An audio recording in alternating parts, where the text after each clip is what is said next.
ক্ষমতার অপব্যবহার করে পূর্বাচল নতুন শহর প্রকল্পে ৬০ কাঠা সরকারি প্লট বরাদ্দ নেওয়ার অভিযোগে পৃথক ৬ মামলায় সাবেক প্রধানমন্ত্রী শেখ হাসিনা, তার ছোট বোন শেখ রেহানা ও ছেলে সজীব ওয়াজেদ জয়সহ ১০০ জনকে আদালতে হাজির হতে গেজেট প্রকাশ করা হয়েছে।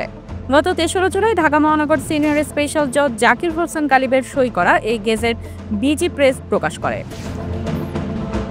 গেজেটে উল্লেখ করা হয়েছে, তফসিল বর্ণিত আসামিদের জানানো যাচ্ছে যে তাদের বিরুদ্ধে গ্রেপ্তারি পরোয়ানা জারি হয়েছে, যেহেতু এই কোর্ট বিশ্বাস করার যুক্তিসঙ্গত কারণ রয়েছে যে তারা গ্রেপ্তার ও বিচারে সোপর্দকরণ এড়াবার জন্য আত্মগোপন করে আছেন এবং তাদের আশু গ্রেপ্তারের সম্ভাবনা নাই। সেহেতু ১৯৫৮ সালের ক্রিমিনাল ল অ্যামেন্ডমেন্ট অ্যাক্ট ৬-১৩ ধারা বিধান অনুসারে তফসিল বর্ণিত মামলায় তাদের আগামী ধার্য তারিখের মধ্যে এই কোর্টে হাজির হতে নির্দেশ দেওয়া হয়েছে। অন্যথায় আপনাদের অনুপস্থিতিতেই বিচার কার্য সম্পন্ন করা হবে। এর আগে ১ জুলাই বিচারক গেজেট প্রকাশের আদেশ দেন ঢাকা মহানগর সিনিয়র স্পেশাল জজ জাকির হোসেন গালিব। মামলাগুলোর পরবর্তী শুনানি ২০ জুলাই।